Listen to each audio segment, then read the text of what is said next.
ॐ यो ब्रह्माणं विदधाति पूर्वं यो वै वेदांश्च प्रहिणोति तस्मै ब्रह्मदेवमात्मबुद्धिप्रकाशम् मुमुक्षुर्वै शरणमहं प्रपद्ये। ॐ शान्तिः शान्तिः शान्तिः। ॐ नमो ब्रह्मादिभ्यो ब्रह्मविद्या सम्प्रदायकर्तृभ्यो वंश ऋषिभ्यो महद्भ्यो नमो गुरुभ्यः। सर्वोपप्लवरहितः प्रज्ञानघनः प्रत्यगर्थो ब्रह्मैवाहमस्मि। ब्रह्मैवाहमस्मि। ॐ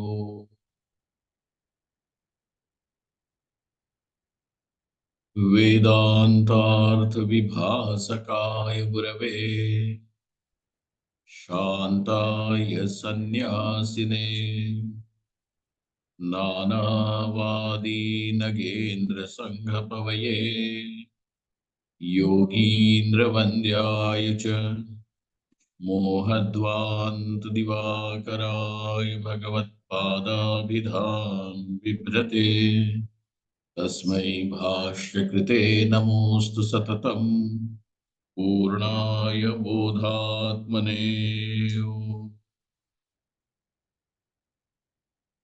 सर्वतन्त्रस्वतन्त्राय सदात्माद्वैतवेदिने श्रीमते शङ्करार्याय वेदान्त गुरवे नमः। योऽवतीर्ण इहाचार्य रूपेण यतीनामुदे श्रीमन्नारायणं वन्दे तं हरिं करुणानिधिम्। मननाख्यं प्रकरणं वासुदेवयतीश्वरैः रचितं विस्तरेणाद्य संग्रहेण प्रकाश्यते। बालानामुपकाराय मम विज्ञानसिद्धये तत्र श्रीबालगोपाल कृष्णः सन्निहितो भवेत्। ॐ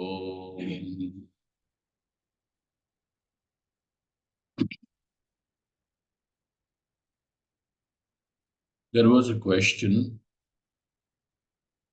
which asked, what is the pramanam in order to prove that the jivas, all the beings, are in unmanifest form embedded in the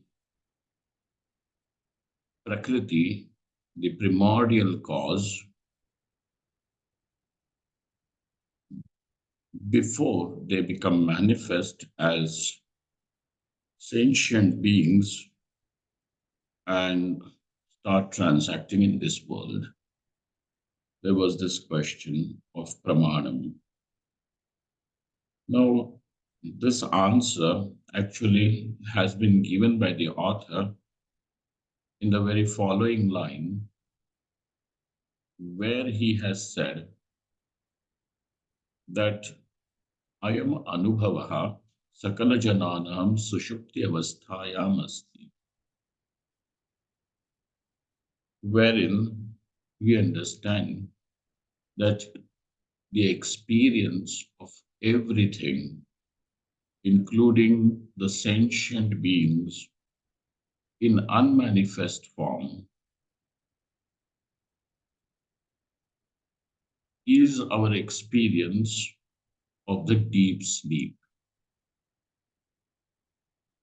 Because, and this experience means now it is pratyaksha pramana.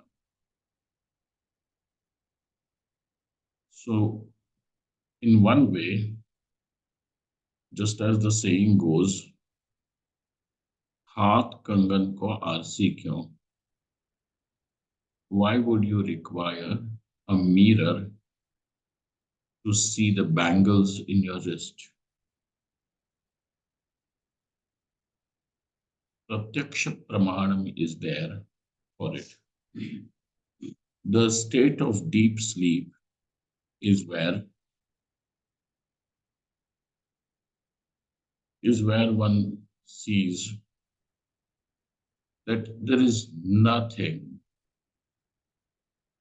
including one's own body, including one's own ego, is also not available. But everything becomes available right from the subtle manifestation, which is the dream, and the gross manifestation, which is the waking experience. Where does it come from? And where does it all go? Where is it coming from and where is it going back? So the manifest world comes from the unmanifest.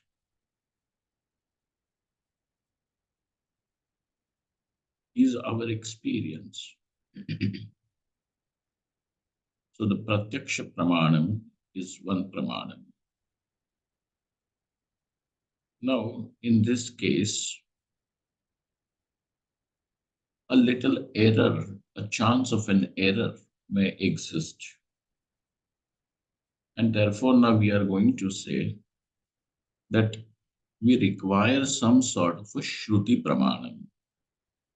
If you all have understood the word pramanam appropriately, pramanam means the means of knowledge, the tool of knowing, the instrument of knowing, the equipment, the apparatus through which knowledge is had. What kind of a system do you have through which the knowledge takes place? Because without that tool, that particular knowledge becomes impossible. Without the eyes, the knowledge, the experience of colors and forms is impossible. You may have other tools of knowing.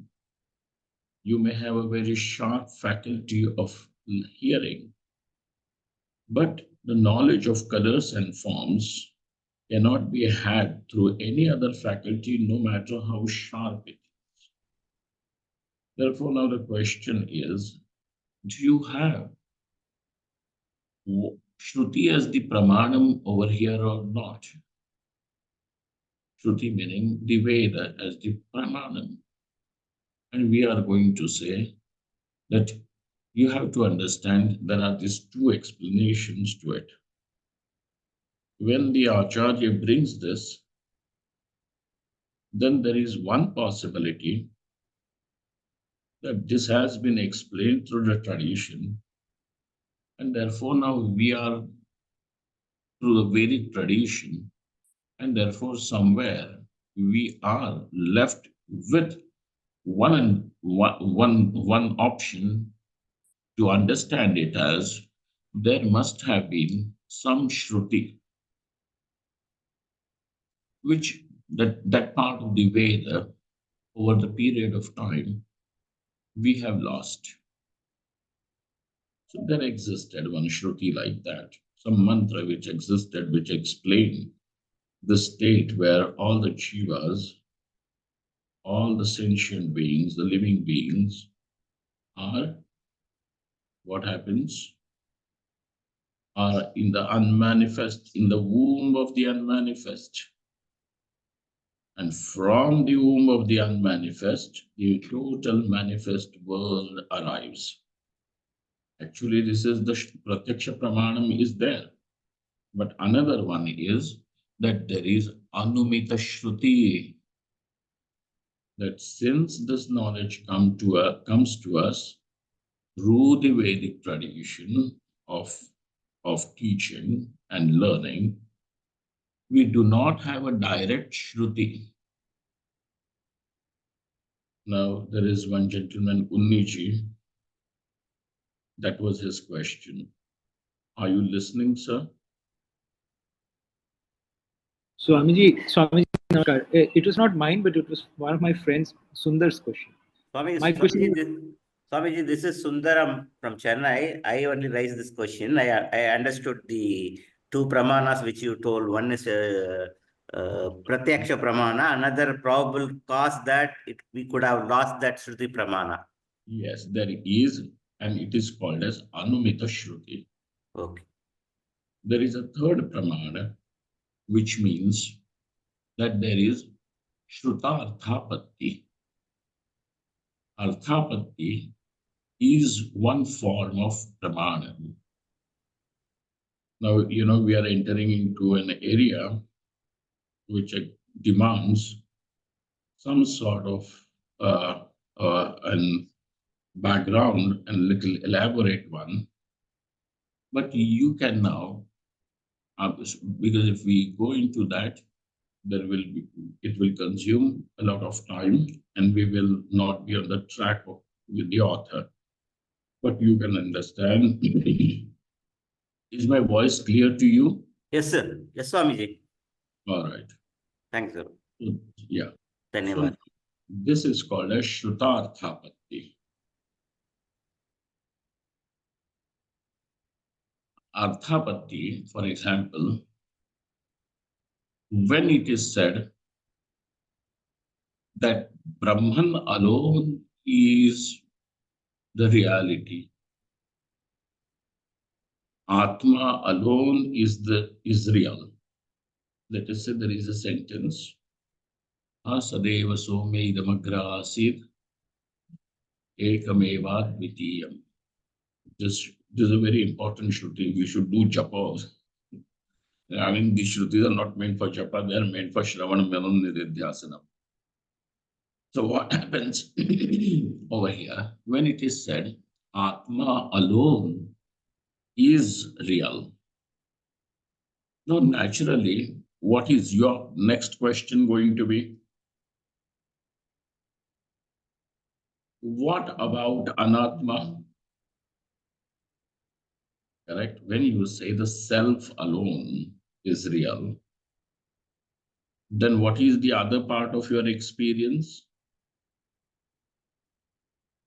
Anatma. Then you are going to ask the question as what about Anatma then? The Shruti, what is the Shruti saying? Atma alone is real. Idam Sat, meaning that Sat means Atma. So Atma Tattvamasi Shveta Keto. So now Shruti is not saying anything about Anatma. Then what is it that you naturally conclude from this? What is it that you naturally conclude from the first sentence? Atma alone is Satyam. What do you understand here? Sundaramji, what do you understand? Anatma is Mithya. Exactly. Now you are left with to say that it is not real. Then you are going to question, if it is not real, then how is it experienced? And therefore, now we are going to put that in a category that something which is experienced, but when is not real, what is it called? Yeah. Mithya, only an appearance. So, and it is not necessary. Remember that because something is experienced, it has to be real. Otherwise, how can you experience the snake in the rope? If the snake, if your experience made anything real, then the snake also should become real to you. But when you switch the light on, you discover the rope. And what do you call that snake? Rope. Real. So you yourself, on one hand, you were saying a minute before that my experience, that what is experienced is real. And then a minute later, you are saying that what I experienced was not real. So it is not Abhishek Chaitanya saying anything. It is you saying, sir. So what gives validity to any experience as being real or not is no one's business. It is you. But then what allows you to say that this is valid and the other one is invalid is the presence of pramana. You see? So now over here, we are now left to say that the anatma is mithya. Got it? Do you find any shruti directly which is saying that anatma is mithya? No, Swamiji. You are not finding it. But now this becomes shrutarthapatti. What does it become? This, Shruta. this is the pramanam, and that pramanam is called as shrutarthapatti. Arthapatti is a pramanam. But this is concerning the shruti, and therefore this arthapatti is called as shrutarthapatti. The Mimamsakas as well as the Vedantins, we accept the Bhatta Mimamsakas and the Vedantins, we accept that we have 6 pramanas, 6 tools through which we are able to gather knowledge. 6 tools through which we know where we claim to know it, because even experience is also basically a knowledge. If you did not know that something, how can you even claim it as an experience? So therefore, experience is also basically knowledge.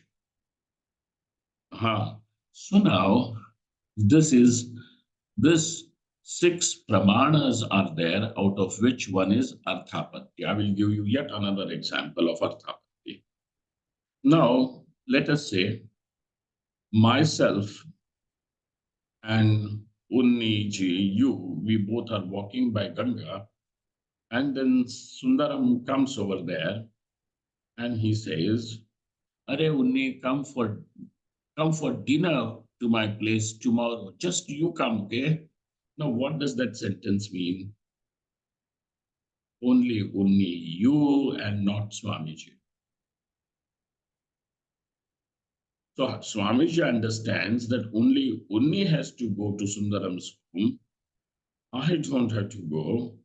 I am not invited, because that only you meant that he did not directly say, Swamiji, you are not coming. Okay, only you. He did not say that. But what did he say? Only you come. But what am I left to understand?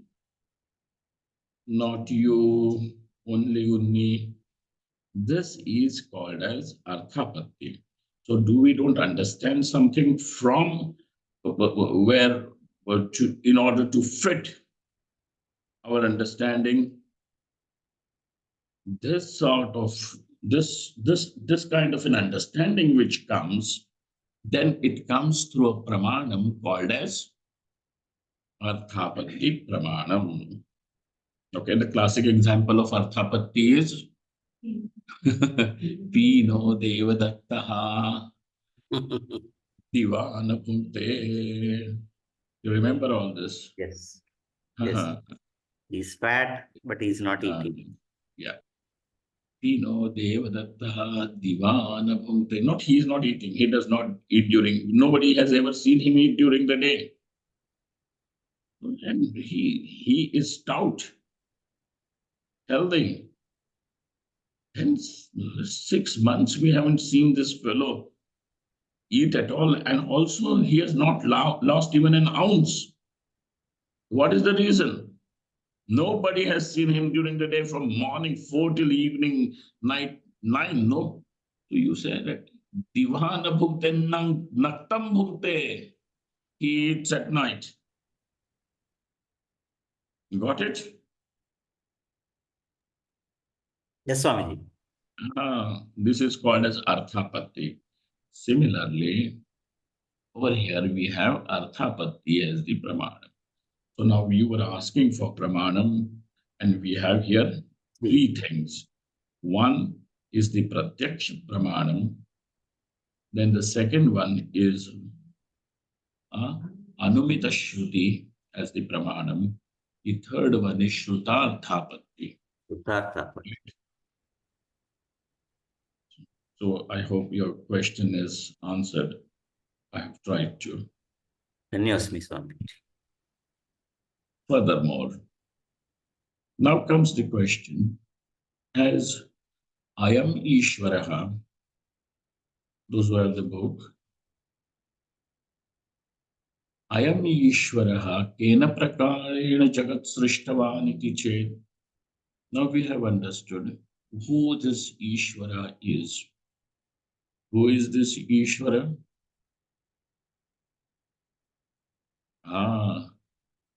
Now the Ishvara means the Srishtehe Purvam Vidyamanam Chaitanyam, Brahma Chaitanyam. Now the consciousness which is pre-existing to the manifestation of this world. How is this consciousness? The consciousness pre-exists even the manifest world. Sir, how can you say that the consciousness pre-exists? The only school of thought which says that consciousness is not pre-existing, but consciousness is also something which comes into the existence with the existence of the world, is the Charvaka school. Who are they? The Charvakas. So also some modern schools which are saying that consciousness is nothing more than a combination of certain chemicals of the brain. So what has to exist before the consciousness? The brain with its chemicals. And when those chemicals mix with each other, react with each other, there comes into existence the consciousness. All right? This is one school, and that is their claim matches with the Charvakas school of thought. But you see, if the total sum of what we are experiencing has to be seen, is just these three: Jagrat, Swapna, and Sushupti. The waking experience. Now, in the waking experience, whether you are experiencing joy or sorrow, boredom or excitement, is not at all what we are discussing. What are we saying? All that what constitutes, why is this fellow doing it now? All that constitutes our waking experience, okay? Then we have the experience of dream. And finally, we have the experience of deep sleep. Now, whether it is the experience of deep sleep or it is the experience of dream or of the Jagrat, meaning the waking. All the three experiences are illumined. And this illumination of all the experiences mean that there has to be the consciousness which illumines all of them. And the state of deep sleep is the state where everything is unmanifest. So the manifest, subtle manifest, and the unmanifest, everything is illumined by the consciousness. Therefore, now we are left to say that consciousness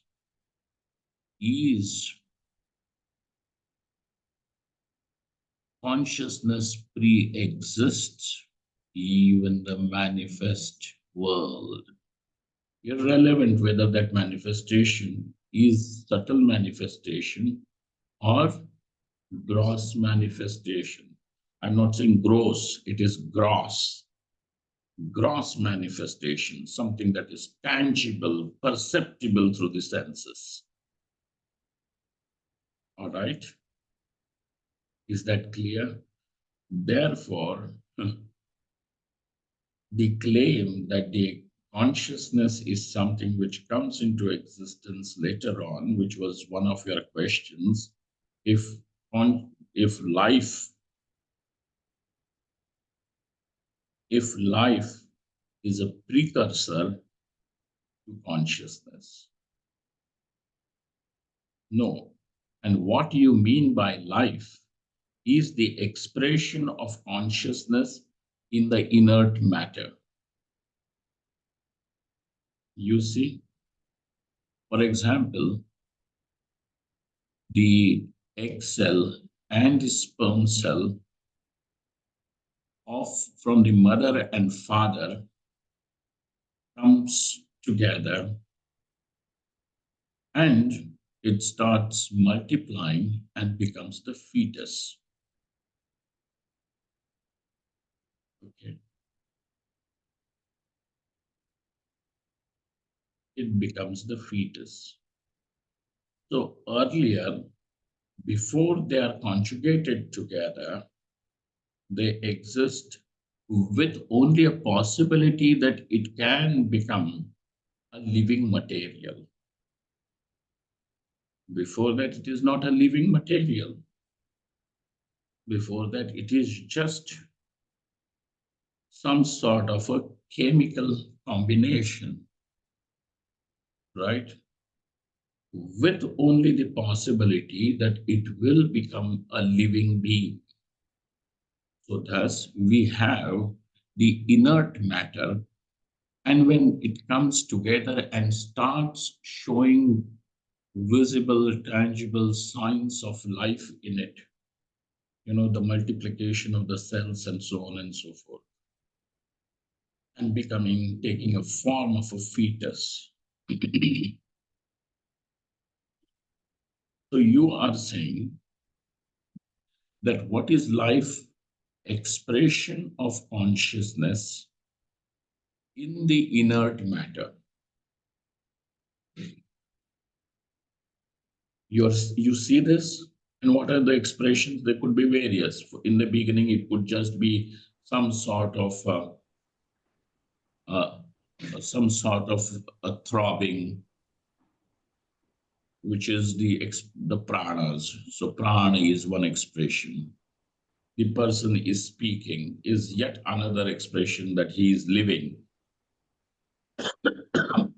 So you are expecting some form of a movement as expression of life. As life means expression of consciousness. Then you say that he is a living person. So what you mean by life is expression of consciousness in the inert matter. Now the question comes, is the consciousness expressing now because it has been generated, or the consciousness existed and is simply expressing now? You understand these two things?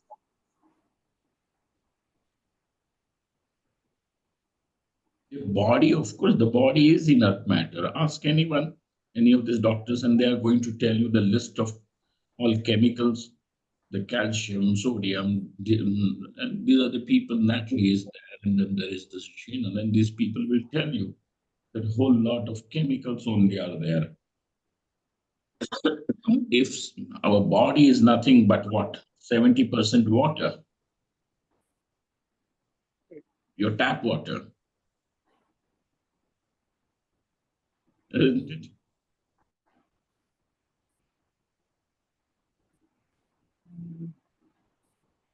Well, now, so out of these two options, is life, is consciousness generated, or is consciousness pre-existing?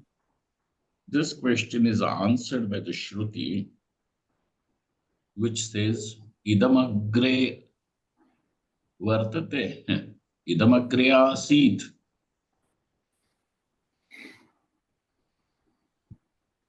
Sadeva Somya, this Sat existence always was there even before this world, the inert thing, comes into existence. So you have one Pramanam, which is Shruti. And again, this Shruti is supported by your Pratyaksha experience of deep sleep. You see? Therefore, now we understand that consciousness exists even before the expression, even before its expression in the inert matter as life. And therefore, consciousness exists before, exactly like the gold exists before the ornament comes into existence. The ornament can come, the ornament can stay. You can use the ornament, the bracelet, to adorn your wrist or neck, okay, to decorate your neck or ear, and so on and so forth. And finally, the ornament also can disappear, dissolve. But the gold exists even before that. Without the gold, the ornament can't be. And so this is the claim.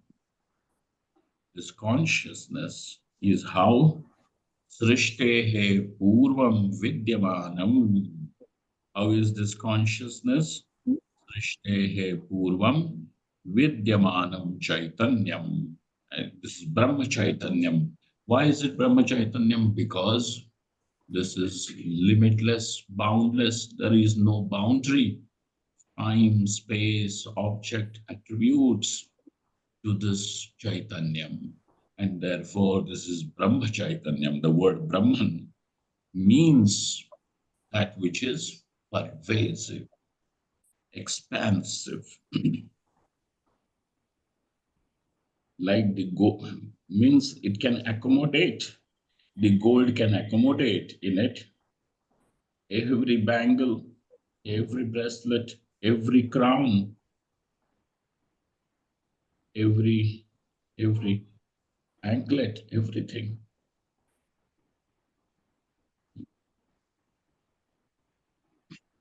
You see?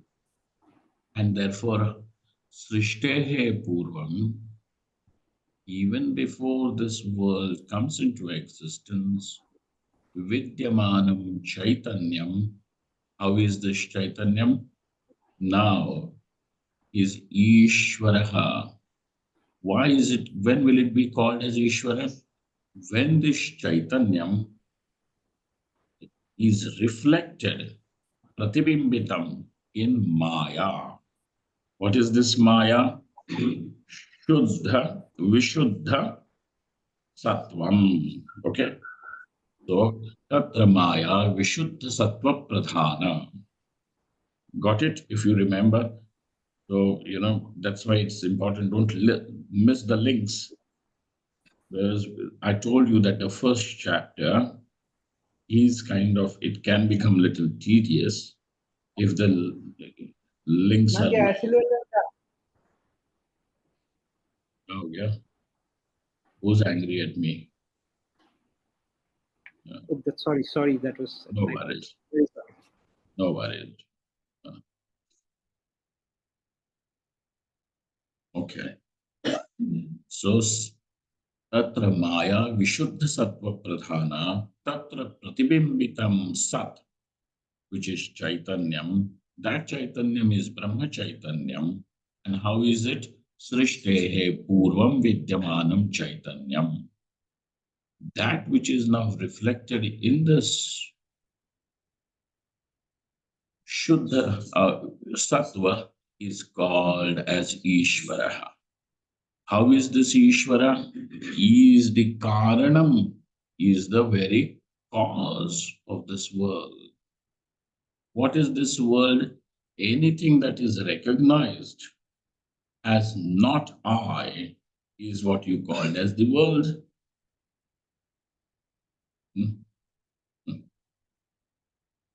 Anything that is recognized as not I, anything which you can categorically now recognize as not I is the world.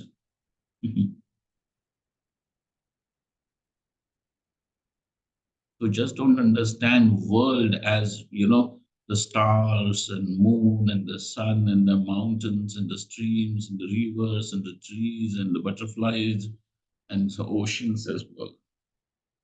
This is our definition, because this definition is not borrowed from anywhere. It is how you see it.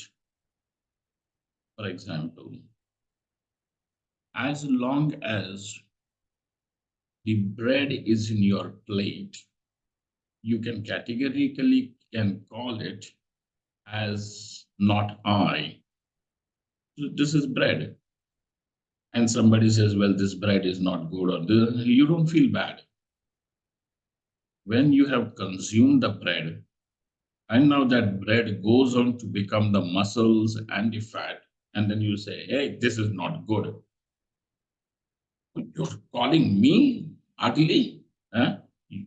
So now what is being called as not good? The same bread which is consumed. But now what has happened? It no longer is the world. It has become I. Yeah. It is actually the world only, but you have misunderstood this as I. And so therefore, what is this fat and what are the muscles, the food that has been consumed by where your parents became the basic material, then the food that you consumed became this body, the fat, the muscles, so on and so forth. Is not it? Ajinal Mehta, is not it like this?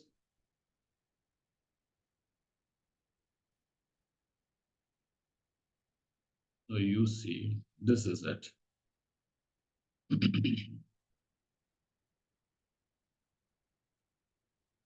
This is how it is. What is the world? That what is not I. And now this allows you even to see that the body, the vital air, the the senses, the karmendriyas, the mind, everything is actually the part of this world, and therefore the world. So this all comes into existence, and this world, the question is, what is the cause of this world? And the Shruti says that it is Ishvara. How does this Ishvara become the cause of this world? Because the cause, on a mota-moti scale, broadly speaking, is seen as an efficient cause and material cause. For example, when you see the pot, obviously pot is something that has come into existence. So now there can be a question as what is the cause of this pot. Something which has come into existence obviously requires, demands a pre-existence of the cause. So cause is something that pre-exists to the effect.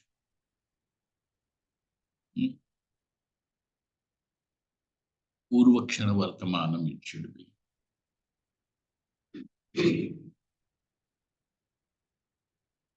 So in case of the pot, you are able to say that the clay is the material cause of the pot and the pot maker is the efficient cause of it.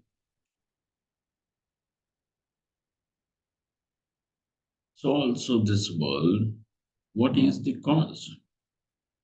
Then people are saying, God made this world. Where is the God? God can be anywhere, not here. Okay. Then you can imagine God into some heaven somewhere. Like the pot maker. Who is the cause of this pot? The pot maker. Is he here in the pot as the pot? No, sir. Where is the pot maker? He could be at his home. He can be in the pottery shop work, or what is a workshop. He can be in the market. He could be anywhere, or he could be even dead.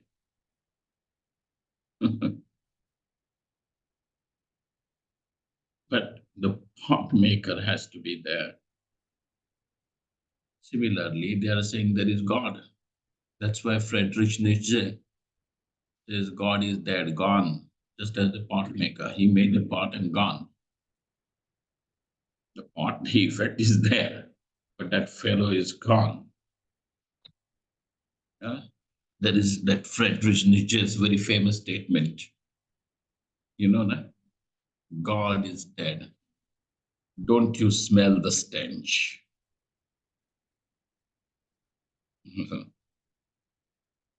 So such God, which is only the efficient cause, will always be separate from the effect.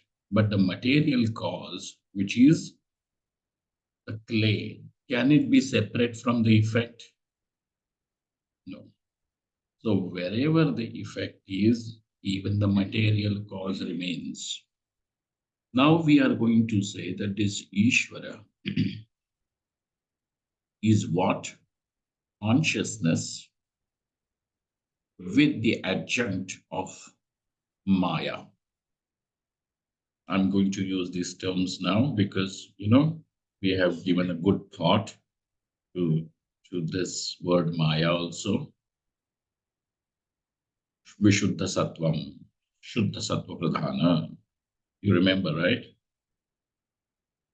Then what happens is, therefore, now the Upanishads say that this God is not just efficient cause, but also the material cause.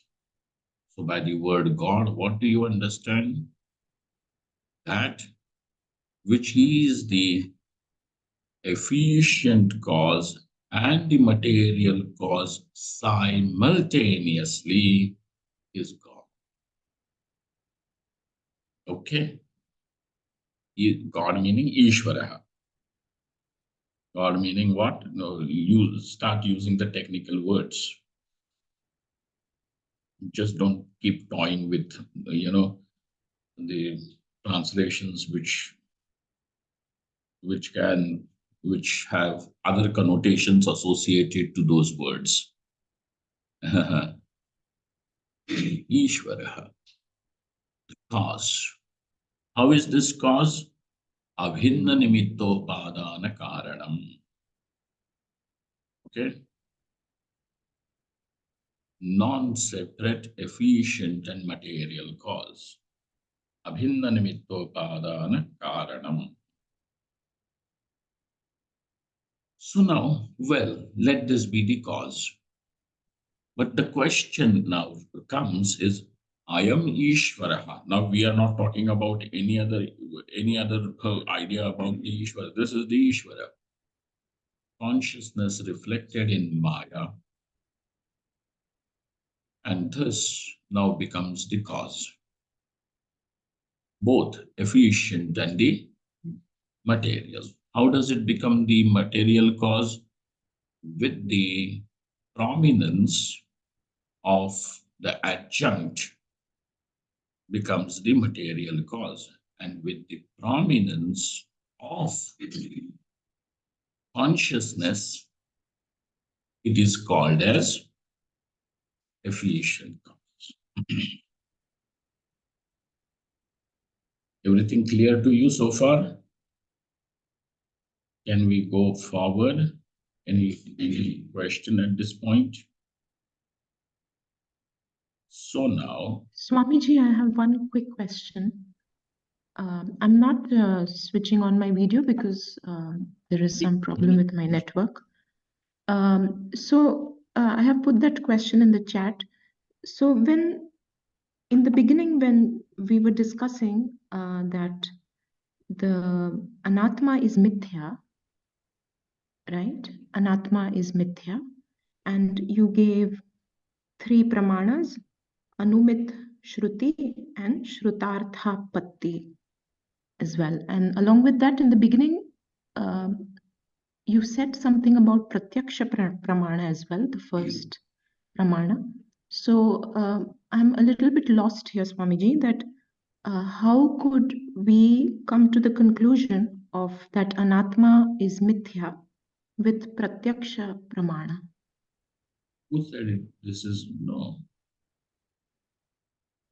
No, that was Shrutarthapatti. What was Yes, the Shrutarthapatti. no, but that was for, that was an example of Shrutarthapatti. Okay. So the 3 pramanas that you gave Was in the only to beginning. say that the all the living beings are unmanifest and they come from unmanifest to the manifest. This is the statement. Well, Shivaya. Okay, so for that statement, we use Pratyaksha Pramana. Because Pratyaksha means something which is directly known. Right. Okay. There Yes. are these three pramanas. Whereas to say that the anatma is an appearance was only Shrutarthapatti. Right, Shrutarthapatti. Yes, I was a little bit confused here. Yes, thank you so much for clarifying. And Swamiji, just one more thing. When we say that Ishvara is the cause, now we are taking away the Brahman as the cause, right? Because now we are focusing on Ishvara as the cause. So how could we, because now when we discussed in the beginning that Brahman is the cause and Jagata is the effect, and now we are moving towards that Ishvara is the cause. Read that line first. Read Tatra Pratibimbitam Sat. Read that line, please. I think some words I'm not able to get. No, read that line. Read, even if you are wrong, I will correct it. Don't worry. Ji Swamiji, where is the line? Which line? Tatra pratibimbitam sat srishtehe purvam vidyamanam brahma chaitanyam Ishvaraha iti uchyate. That same Brahma Chaitanyam, Brahma, is called as Ishvara. Okay. Yes. No, I don't have those lines right now in front of me. We don't have those lines because I think we have received All right. till No, the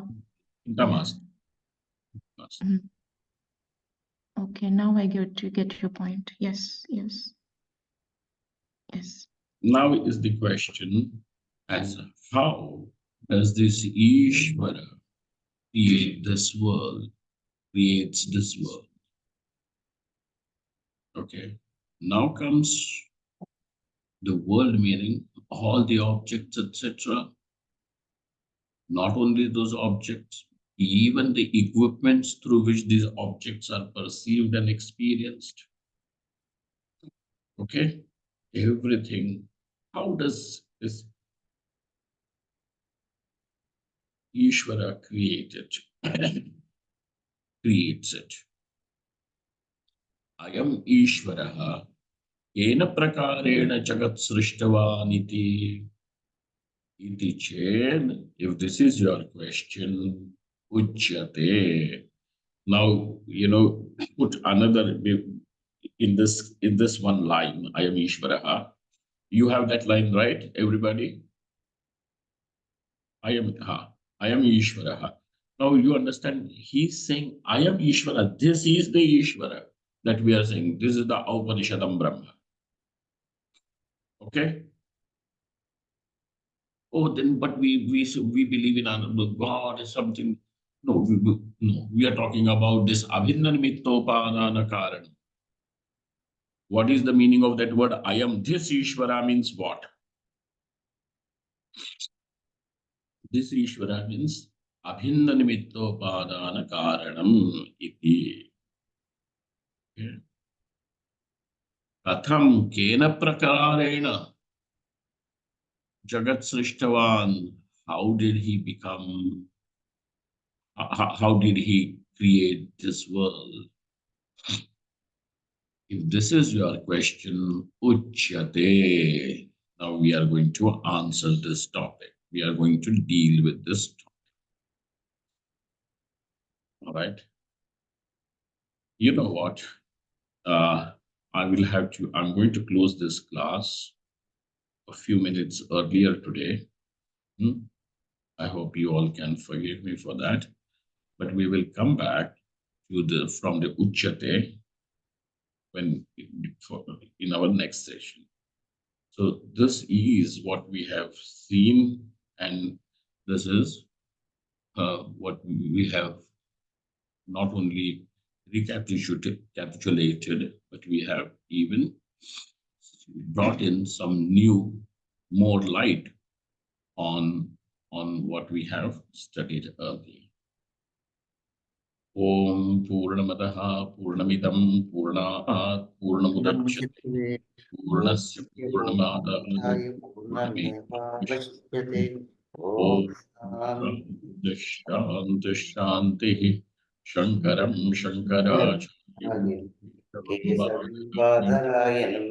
Mudra Bhashya Vande Bhagavantam Punah Punah Ishvaro Gururagni Mukti Vega Vipagine Vyomavatyapta Dehaye Dakshinamurtaye Namaha.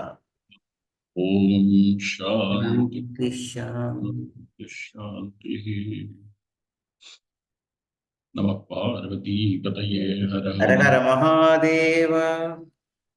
Thank you all. Thank you very much. Thank you, Swami.